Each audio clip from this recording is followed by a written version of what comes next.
Hello everyone, welcome back to my channel. So competitive ಎಕ್ಸಾಮ್ಸಲ್ಲೆಲ್ಲ ನೋಡ್ತೀರಾ ನೀವು ಈ ರೀತಿ ಮಿಕ್ಸ್ಡ್ ಫ್ರ್ಯಾಕ್ಷನ್ ಮೇಲೆ ನಮಗೆ ತುಂಬ ಪ್ರಾಬ್ಲಮ್ಸ್ ಕೇಳಿರ್ತಾರೆ.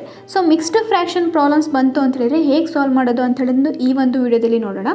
ಸೊ ಫಸ್ಟ್ ಸಿಂಪಲ್ ಥಿಂಗ್ ನೆನ್ಪಿಡ್ಕೊಳ್ಳಿ, ಮಿಕ್ಸ್ಡ್ ಫ್ರ್ಯಾಕ್ಷನಲ್ಲಿ ಪ್ರಾಬ್ಲಮ್ ಕೇಳಿದ್ರು ಅಂತ ಹೇಳಿದ್ರೆ ಅದನ್ನು ನಾವು ಕನ್ವರ್ಟ್ ಮಾಡ್ಕೊಬೇಕು to the proper fraction or improper fraction, depending on term ಅದು ಪ್ರಾಪರ್ ಆರ್ ಇಂಪ್ರಾಪರ್ ಫ್ರ್ಯಾಕ್ಷನ್ ಆಗಿ ಕನ್ವರ್ಟ್ ಆಗುತ್ತೆ. ಸೊ ಇವಾಗ ಇಲ್ಲಿ ನೋಡಿ ಕ್ವಶನ್ ಏನಿದೆ, the value of 6 2/3 divided by this is divided by 2 1/2 into 3 3/4 minus 5 1/2 into 4 1/4 plus 1 2/3 into 7/8 plus 3/4 into 2/3. So first ಇಲ್ಲಿರುವಂತಹ ಎಲ್ಲ mixed ಫ್ರ್ಯಾಕ್ಷನ್ನು ನಾವು ಫ್ರ್ಯಾಕ್ಷನಿಗೆ ಕನ್ವರ್ಟ್ ಮಾಡ್ಕೊಳ್ಳೋಣ. ಸೊ ಇವಾಗ ಇಲ್ಲಿ ನೋಡಿರಿ, ಇದನ್ನು ಹೇಗೆ ಕನ್ವರ್ಟ್ ಮಾಡ್ಕೊಬೇಕು ಅಂತ ಹೇಳಿದ್ರೆ ಈ ಡಿನಾಮಿನೇಟರಿಂದ ಹೋಲ್ ನಂಬರ್ ಏನಿರುತ್ತಲ್ಲ ಅದನ್ನು ಮಲ್ಟಿಪ್ಲೈ ಮಾಡ್ಕೊಬೇಕು. ಒಂದು ತೋರಿಸ್ತೀನಿ, ಬಾಕಿ ಡೈರೆಕ್ಟಾಗಿ ಮಾಡ್ತೀನಿ ನಾನು. ಸೊ ಇವಾಗ 6 2/3 ಇದೆ. ಸೊ ಇದನ್ನು ಹೇಗೆ ಕನ್ವರ್ಟ್ ಮಾಡ್ತೀವಿ ಅಂದರೆ ಡಿನಾಮಿನೇಟರಿಂದ ಈ 6 ಏನಿದೆ ಹೋಲ್ ನಂಬರ್ ಅದನ್ನು ಮಲ್ಟಿಪ್ಲೈ ಮಾಡ್ತೀವಿ 3 ಇಂಟು 6. ಅದಾದಮೇಲೆ ಪ್ಲಸ್ ನ್ಯೂಮರೇಟರ್ ಏನಿರುತ್ತಲ್ಲ ಅದನ್ನು ಪ್ಲಸ್ ಮಾಡಬೇಕು, divided by denominator as it is 3. So ಅವಾಗೇನಾಗುತ್ತೆ 6 3s 18 plus 2 divided by 3. 18 plus 2 is 20 divided by 3. So ಇದೇ ಪ್ರೊಸೆಸ್ನ ನಾನು ಎಲ್ಲದಕ್ಕೂ ಅಪ್ಲೈ ಮಾಡ್ತಾ ಹೋಗ್ತೀವಿ. So this is the process how we convert mixed fraction to a proper fraction or improper fraction. ಇದು ನೆನ್ಪಿಡ್ಕೊಳ್ರಿ, ಅವಾಗ ಇದು ಈಸಿ ಆಗುತ್ತೆ. ಓಕೆ, ಸೊ ಇವಾಗ ಇಲ್ಲಿ ಡೈರೆಕ್ಟಾಗಿ ಮಾಡ್ತಾ ಹೋಗೋಣ.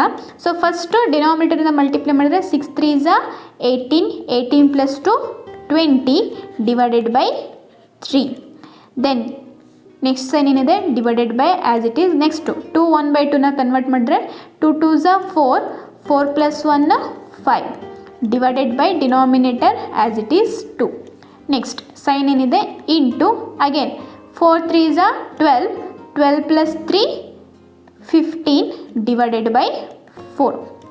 Next minus 5 2s 10 10 plus 1 11 divided by 2 into 4 4s 16 16 plus 1 17 divided by denominator is 4 plus 3 1s 3 3 plus 2 5 divided by 3.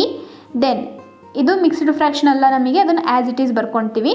So ಇವಾಗ ಈ ಕಡೆ ಏನು ವರ್ಕ್ ಮಾಡ್ಕೊಂಡಿದ್ದೀವಲ್ಲ ಅದನ್ನು ರಬ್ ಮಾಡ್ಕೊಳ್ಳೋಣ. ಸೊ ನೆಕ್ಸ್ಟ್ ಇಲ್ಲೇನಿದೆ into 7/8 plus 3/4 into 2/3. So first ಎಲ್ಲದನ್ನು ನಾವೇನು ಮಾಡ್ಕೊಂಡ್ವಿ, ಕನ್ವರ್ಟ್ ಮಾಡ್ಕೊಂಡ್ವಿ. ಸೊ ಇವಾಗ ಇಲ್ಲಿ ಅಬ್ಸರ್ವ್ ಮಾಡಿ, ನಮಗೆ ಪ್ಲಸ್ಸು ಮೈನಸ್ಸು ಬಂತು ಅಂತ ಹೇಳಿದ್ರೆ ಅದನ್ನು ಡಿಫ್ರೆಂಟ್ ಟರ್ಮ್ಸ್ ಅಂತ ಹೇಳ್ತೀವಿ. ಇಲ್ಲಿ ಪ್ಲಸ್ಸು ಮೈನಸ್ಸು ನಮಗೆ ಎಷ್ಟು ಬಂದಿದೆ, ಇಲ್ಲಿ ಮೈನಸ್ ಇದೆ ಆ್ಯಂಡ್ ಇಲ್ಲಿ ಪ್ಲಸ್ ಇದೆ. ಸೊ ಟೋಟಲ್ ಅವಾಗ ನಮಗೆ ಎಷ್ಟಾಗುತ್ತೆ, ಇಲ್ಲಿಂದ ಇಲ್ಲಿವರೆಗೂ ಇದನ್ನು ಪಾರ್ಟ್ 1 ಅಂತೇಳಿ ತೊಗೋಣ, ಇಲ್ಲಿಂದ ಇಲ್ಲಿವರೆಗೂ ಪಾರ್ಟ್ 2 ಅಂತೇಳಿ ತೊಗೋಣ ಆ್ಯಂಡ್ ಇದನ್ನು ಪಾರ್ಟ್ 3 ಅಂತೇಳಿ ತೊಗೋಣ. ಹೀಗೆ ತೊಗೊಂಡ್ರಿ ಅಂತ ಹೇಳಿದ್ರೆ ಸಿಂಪ್ಲಿಫಿಕೇಷನಿಗೆ ಈಸಿ ಆಗುತ್ತೆ. ಸೊ ಈಗ ಫಸ್ಟು ಪಾರ್ಟ್ 1ನ ಕನ್ಸಿಡರ್ ಮಾಡೋಣ. ಸೊ ಪಾರ್ಟ್ 1 ಏನಿದೆ, so that is 20/3 divided by 5/2 into 15/4. ನೀವು ಪಾರ್ಟಾಗಿ ಕನ್ವರ್ಟ್ ಮಾಡ್ಕೊಳ್ಳಿ, ಡೈರೆಕ್ಟಾಗಿ ಮಾಡ್ಕೊಳ್ತಾ ಹೋದರೂ ನೋ ಪ್ರಾಬ್ಲಮ್. ನಾನಿಲ್ಲಿ ನೀಟಾಗಿ ಅರ್ಥ ಆಗಲಿ ಅಂತ ಮಾಡ್ತೀನಿ. ಸೊ ಇಲ್ಲಿ ನೋಡಿ, ಇಲ್ಲಿ ಡಿವೈಡೆಡ್ ಬೈ ಇದೆ, ಇಲ್ಲಿ ಇಂಟು ಇದೆ. First by applying BODMAS rule first ಬರೋದು ಯಾವುದು, ಡಿವಿಷನ್. ಸೊ ಫಸ್ಟ್ ಡಿವಿಷನ್ ಮಾಡ್ಕೊಳ್ಳೋಣ. ಡಿವಿಷನ್ ಆಫ್ 2 ಫ್ರ್ಯಾಕ್ಷನ್ಸ್ ಯಾವ ರೀತಿ ಮಾಡೋದು ಅಂತ ಹೇಳಿದ್ರೆ ಫಸ್ಟ್ ಫ್ರ್ಯಾಕ್ಷನ್ನ ಆ್ಯಸ್ ಇಟ್ ಈಸ್ ಬರ್ಕೊಳ್ಳೋಣ 20/3. ಸೊ ಇಲ್ಲೇನಾಗುತ್ತೆ, ಈ ಡಿವೈಡೆಡ್ ಬೈ ಇರೋದನ್ನು ಕನ್ವರ್ಟ್ ಮಾಡ್ಕೊತೀವಿ ಟು ಇಂಟು. ಸೊ ಇದು ಇಂಟು ಆಗಿ ಕನ್ವರ್ಟ್ ಆಯಿತು ಅಂದರೆ ಇವೆರಡು ಇದೇನಿದೆಲ್ಲ ಫ್ರ್ಯಾಕ್ಷನು ಇದು ರೆಸಿಪ್ರೋಕಲ್ ತೊಗೊಳ್ತೀವಿ, ಅವಾಗ ಏನಾಗುತ್ತೆ 2/5. ನೆಕ್ಸ್ಟು ಈ ಟರ್ಮ್ ಏನಿದನ್ನು ಅದನ್ನು ಆ್ಯಸ್ ಇಟ್ ಈಸ್ ಬರ್ಕೊಳ್ಳೋಣ ಇಂಟು 15/4.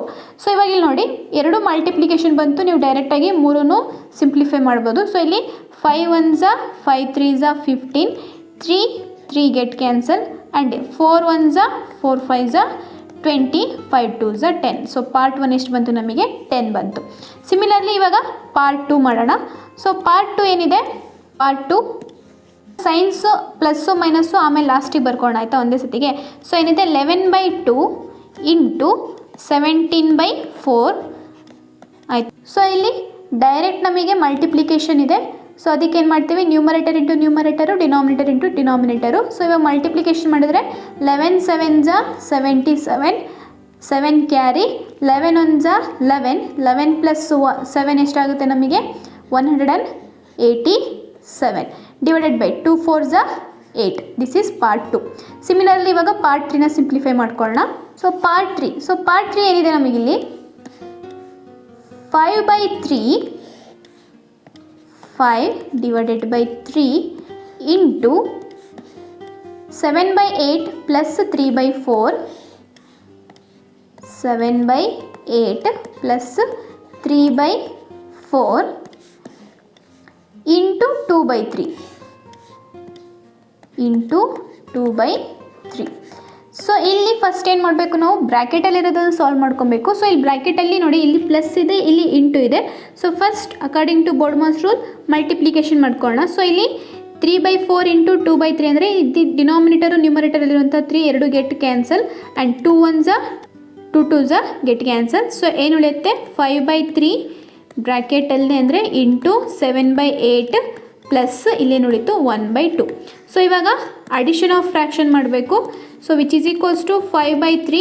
ಸೊ ಇಲ್ಲೇನು ಮಾಡಬೇಕು, ಅಡಿಷನ್ ಆಫ್ ಫ್ರ್ಯಾಕ್ಷನ್ ಮಾಡಬೇಕಾದ್ರೆ ಫಸ್ಟು ಡಿನಾಮಿನೇಟರ್ಸ್ದು ಎಲ್ ಸಿ ಎಮ್ ತೆಗಿಬೇಕು. ಸೊ 8 and 2ದು ಎಲ್ ಸಿ ಎಮ್ ಏನಾಗುತ್ತೆ ನಮಗೆ 8 ಆಗುತ್ತೆ. ಬೇಕಾದ್ರೆ ಸೈಡಲ್ಲಿ ಮಾಡ್ಕೊಳ್ಳೋಣ. 2 ಮತ್ತು 4ದು2 ಮತ್ತು 8ದು L C M 2 1s 2 2 4s 8 again 2 1s 2 2 2s 4 so 2 1s 2 so 2 2s 4 4 2s 8 is the L C M. So ಇವಾಗ ಫಸ್ಟ್ ಟರ್ಮ್ ಏನಿದೆ ನಮಗೆ 7/8 ಅದನ್ನು ಎಲ್ ಸಿ ಎಮ್ಮಿಂದ ಮಲ್ಟಿಪ್ಲೈ ಮಾಡೋಣ. ಅವಾಗ ಏನಾಗುತ್ತೆ 8 ಇಂಟು 8 ಗೆಟ್ ಕ್ಯಾನ್ಸಲ್. ಸೊ ಏನು ಉಳಿಯುತ್ತೆ ನಮಗೆ 7. ಇಲ್ಲಿ ಏನ್ಸ್ ಏನಿದೆ ಪ್ಲಸ್ ಇದೆ, ಪ್ಲಸ್ ನೆಕ್ಸ್ಟ್ ಟರ್ಮ್ ಏನಿದೆ 1/2 ಅದನ್ನು ಕೂಡ ನಾವು 8ಇಂದ ಮಲ್ಟಿಪ್ಲೈ ಮಾಡೋಣ. ಅವಾಗ ಏನಾಗುತ್ತೆ 2 1s 2 4s so 4 1s 4. So ಈ ರೀತಿ ನಾವು ಫ್ರ್ಯಾಕ್ಷನ್ಸ್ನ ಅಡಿಷನ್ ಮಾಡ್ತೀವಿ. ಸೊ ಇವಾಗ ಸಿಂಪ್ಲಿಫೈ ಮಾಡ್ಕೊಳ್ಳೋಣ. ಏನಾಗುತ್ತೆ 5/3 ಇಂಟು 7 + 4 ಈಸ್ 11/8. ಸೊ ಇವಾಗ ಮಲ್ಟಿಪ್ಲೈ ಮಾಡಿದ್ವಿ ಅಂತ ಹೇಳಿದ್ರೆ bracket is nothing but multiplication. So 5 11s 55/8 3s 24. This is part 3. So ಇವಾಗ ಇಲ್ಲೇನಿದೆ ನಮಗೆ part 1 minus part 2 plus part 3 ಹೌದಾ. ಸೊ ಇದನ್ನು ಬೇಕಿದ್ರೆ ಇಲ್ಲಿ ಬರ್ಕೊಳ್ಳೋಣ. Part 1 minus part 2 plus part 3. So ಇಲ್ಲಿ ಪಾರ್ಟ್ 1 ನಮಗೇನು ಬಂದಿದೆ, ಪಾರ್ಟ್ 1 ಈಸ್ 10. ಸೊ ಇಲ್ಲಿ ಬರ್ಕೊಳ್ಳೋಣ. ಪಾರ್ಟ್ 1 ಈಸ್ 10 ಮೈನಸ್ ಪಾರ್ಟ್ 2 ಏನಿದೆ 187/8. ಪಾರ್ಟ್ 2 ಈಸ್ 187/8 ಪ್ಲಸ್ ಪಾರ್ಟ್ 3 ಏನಿದೆ 55/24. ಸೊ ಇವಾಗ ಅಗೇನ್ ಸೊ ಇಲ್ಲಿ ಸಬ್ಟ್ರಾಕ್ಷನ್ ಫಸ್ಟ್ ಮಾಡ್ತೀವಿ ಫ್ರ್ಯಾಕ್ಷನಿಂದು. ಇವಾಗ 10 ಕೆಳಗೆ ಏನಿಲ್ಲ ಅಂದರೂ 1 ಇರುತ್ತೆ. ಸೊ ಇಲ್ಲಿ ನೋಡಿ 1 ಮತ್ತು 8 ಎಲ್ ಸಿ ಎಮ್ ಏನು 8 8 1s 8 ಹೌದಾ. ಯಾವುದೇ ಡಿನಾಮಿನೇಟರ್ ಎಲ್ ಸಿ ಎಮ್ನ ನಾವು ಮಲ್ಟಿಪ್ಲಿಕೇಶನ್ ಮಾಡಿದಾಗ ಬಂತು ಅಂತ ಹೇಳಿದ್ರೆ ಅದನ್ನು ಹೇಗೆ ಮಾಡಬೇಕು ಅಂದರೆ ಇವಾಗ 1 8s 8 ನೆಕ್ಸ್ಟ್ ಕ್ರಾಸ್ ಮಲ್ಟಿಪ್ಲೈ ಮಾಡ್ತೀವಿ. 10 into 8 80 minus 187 into 1 is 187 plus 55/24 as it is. So ಇವಾಗ 80 ಮೈನಸ್ 187ಅಲ್ಲಿ ಸೊ ಈಗ 80 ಮೈನಸ್ 187 ಅಂದರೆ 187ಅಲ್ಲಿ 8ನ ಸಬ್ಟ್ರಾಕ್ಟ್ ಮಾಡಬೇಕು. That means 107. Here big number is minus. So minus 107/8 plus 55/24. So again ಇಲ್ಲಿ ಪ್ಲಸ್ ಮೈನಸ್ ಇದೆ, we have to subtract. So again same L C M ತೆಗಿತೀವಿ 8 ಮತ್ತು 24ದು. ಸೊ ಇಲ್ಲಿ 8 ಮತ್ತು 24ದು ಎಲ್ ಸಿ ಎಮ್ ತೊಗೊಳ್ಳೋಣ. ಸೊ ಅವಾಗ ಏನಾಗುತ್ತೆ 2 4s 8 2 1s 2 2 2s 4 ಅಗೇನ್ 2 ಇಂದ ಹೋಗುತ್ತೆ 2 2s 4 2 6s 12 ಮತ್ತು 2 ಇಂದ 2 1s 2 2 3s 6 ನೆಕ್ಸ್ಟ್ 3 ಇಂದ ಹೋಗುತ್ತೆ 3 1 ಹಾಗೆ ಬರ್ಕೊತೀವಿ 3 1s 3. So L C M ಏನಾಗುತ್ತೆ 2 2s 4 4 2s 8 8 3s 24 is the L C M. So ಇವಾಗ ಫಸ್ಟ್ ಟರ್ಮ್ ತೊಗೊಳ್ಳೋಣ. ಏನು ಮೈನಸ್ 107/8 ಇದನ್ನು ಎಲ್ ಸಿ ಎಮ್ಮಿಂದ ಮಲ್ಟಿಪ್ಲೈ ಮಾಡಿದ್ರೆ 8 1s 8 8 3s 24. ಸೊ 3 ಇಂದ 107ನ ಮಲ್ಟಿಪ್ಲಿಕೇಶನ್ ಮಾಡಿದ್ವಿ ಅಂತ ಹೇಳಿದ್ರೆ ಎಷ್ಟು ಬರುತ್ತೆ 7 3s 21ಗೆ 1 2 carry 3 0s 0 0 plus 2 2 3 1s 3 minus 321 next second term ಏನಿದೆ ನಮಗೆ 55/24 ಎಲ್ ಸಿ ಎಮ್ಮಿಂದ ಮಲ್ಟಿಪ್ಲೈ ಮಾಡಿದ್ರೆ 24 ಗೆಟ್ ಕ್ಯಾನ್ಸಲ್. ಸೊ ಏನು ಉಳಿಯುತ್ತೆ ನಮಗೆ 55. ಸೊ ಇವಾಗ 321ಅಲ್ಲಿ 55ನ ಸಬ್ಟ್ರಾಕ್ಷನ್ ಮಾಡೋಣ. 321ಅಲ್ಲಿ 55ನ ಸಬ್ಟ್ರಾಕ್ಷನ್ ಮಾಡಿದ್ರೆ ಸೊ 1ಅಲ್ಲಿ 5 ಆಗಲ್ಲ, ಕ್ಯಾರಿ ತೊಗೊಳ್ಳೋಣ. ಇಲ್ಲಿ 1 ಆಗುತ್ತೆ, ಇದು 11 ಆಗುತ್ತೆ. 11ಅಲ್ಲಿ 5 ಹೋದರೆ 6. ಸೊ ಇಲ್ಲಿ 1 3 ಇದೆ ಅಲ್ವಾ. ಸೊ 31ಅಲ್ಲಿ 5 ಹೋದರೆ ಎಷ್ಟಾಗುತ್ತೆ ನಮಗೆ 5 ಹೋದರೆ 26. So that is minus 266 divided by 24. So ಇವಾಗ ಇದು ಏನಾಗುತ್ತೆ ನಮಗೆ 2 ಇಂದ ಹೋಗುತ್ತೆ ಅಲ್ವಾ 2. So 2 1s are 2, 2 2s are 4, again 2 1s are 2, 2 3s are 6, 2 3s are 6. So which is equals to minus 133 divided by 12 is the answer. In case answer ನಮಗೆ mixed ಫ್ರ್ಯಾಕ್ಷನಲ್ಲಿ ಇರೋದ್ರಿಂದ ಕ್ವಶನ್ ಇಲ್ಲಿ, ಸೊ ಆನ್ಸರ್ ಕೂಡ ಮಿಕ್ಸ್ಡ್ ಫ್ರ್ಯಾಕ್ಷನಲ್ಲಿ ಕೇಳ್ತಾರೆ. ಇದನ್ನು convert ಮಾಡ್ಕೊಳ್ಳೋಣ. ಅವಾಗ ಏನಾಗುತ್ತೆ 133 ಡಿವೈಡೆಡ್ ಬೈ 12 ಡಿವಿಷನ್ ಮಾಡ್ಕೊಳ್ಳೋಣ. ಅವಾಗ ಏನಾಗುತ್ತೆ 12 1s are 12. ಸೊ 13ನಲ್ಲಿ 12 ಹೋದರೆ 1 ಉಳಿಯುತ್ತೆ. ಅಗೇನ್ 3ನ ಕೆಳಗೆ ಉಳಿಸ್ಕೊಳ್ಳೋಣ. ಸೊ ಅವಾಗ ಏನಾಗುತ್ತೆ 12 1s are 12. ಸೊ 13ನಲ್ಲಿ 12 ಹೋದರೆ 1. So 1 is remainder, 11 is quotient and 12 is divisor. So mixed ಫ್ರ್ಯಾಕ್ಷನಿಗೆ ನಮಗೆ ಏನು ಫಾರ್ಮುಲಾ ಅಂತ ಹೇಳಿದ್ರೆ quotient into remainder divided by divisor. So which is equals to quotient ಎಷ್ಟಿದೆ ನಮಗೆ 11. ನೆಕ್ಸ್ಟ್ ರಿಮೈಂಡರ್ ಎಷ್ಟಿದೆ 1 divided by divisor is 12. So ಇಲ್ಲಿ ನಮಗೆ ಮೈನಸ್ ಸೈನ್ ಇದೆ ನೋಡಿ, ಹೌದಾ? ಸೊ ಅದಕ್ಕೇನಾಗುತ್ತೆ ಮೈನಸ್ 11 1/12. ಇನ್ ಕೇಸ್ ನಮಗೆ ಆಪ್ಷನಲ್ಲಿ ಇದಿತ್ತು ಅಂತ ಹೇಳಿದ್ರೆ ಇದು ರೈಟ್ ಆಗುತ್ತೆ. ಮಿಕ್ಸ್ಡ್ ಫ್ರ್ಯಾಕ್ಷನಲ್ಲೇ ಆನ್ಸರ್ ಕೇಳಿತ್ತು ಅಂತ ಹೇಳಿದ್ರೆ ಆವಾಗ ನಾವು ಮಿಕ್ಸ್ಡ್ ಫ್ರ್ಯಾಕ್ಷನಿಗೆ ಕನ್ವರ್ಟ್ ಮಾಡಬೇಕಾಗುತ್ತೆ. ಸೊ ಈ ರೀತಿ ನಾವು ಮಿಕ್ಸ್ಡ್ ಫ್ರ್ಯಾಕ್ಷನ್ ಪ್ರಾಬ್ಲಮ್ನ ಸಾಲ್ವ್ ಮಾಡ್ತೀವಿ. ಸೊ ಲೆಂತಿ ಅನಿಸ್ತು ಅಂತ ಹೇಳಿದ್ರೆ ಇದು ಖಂಡಿತ ಲೆಂತಿ ಅಲ್ಲ, ಬಿಕಾಸ್ ನಾನು ಎಕ್ಸ್ಪ್ಲನೇಷನ್ ಮಾಡ್ಕೊತ ಮಾಡಿರೋದಕ್ಕೆ ಸ್ವಲ್ಪ ಲೆಂತಿ ಆಗಿದೆ. ಬಟ್ ನೀವು ಎಕ್ಸಾಮಿನೇಷನಲ್ಲಿ ಸಾಲ್ವ್ ಮಾಡಬೇಕಾದ್ರೆ ಈ ಮೂರನ್ನು ಸಪ್ರೇಟ್ ಟರ್ಮ್ಸ್ ಅಂತೇಳಿ ಮೈಂಡಲ್ಲಿ ಇಟ್ಕೊಳ್ಳಿ. ಬಟ್ ಸಾಲ್ವ್ ಮಾಡಬೇಕಾದ್ರೆ ಒಂದೇ ಸತಿಗೆ ಸಾಲ್ವ್ ಮಾಡ್ತಾ ಹೋಗ್ರಿ, ಆವಾಗ ನಿಮ್ಮ ಟೈಮು ಸೇವ್ ಆಗುತ್ತೆ. ಸೊ ವಿಡಿಯೋ ಇಷ್ಟ ಆಗಿತ್ತು ಅಂತ ಹೇಳಿದರೆ ಲೈಕ್ ಮಾಡಿ, ಹಾಗೆ ಚಾನಲ್ನ ಮಿಸ್ ಮಾಡದೆ ಸಬ್ಸ್ಕ್ರೈಬ್ ಮಾಡಿ. ಇದೇ ಥರ ನಿಮಗೆ ಯಾವುದೇ ಬೇರೆ ಪ್ರಾಬ್ಲಮ್ಸ್ ಬೇಕಿತ್ತು ಅಂತ ಹೇಳಿದ್ರು ಕಮೆಂಟ್ ಮಾಡಿ, I will definitely solve it. So ವಿಡಿಯೋನ ಕೊನೆವರೆಗೂ ನೋಡೋದಕ್ಕೆ ಥ್ಯಾಂಕ್ ಯು.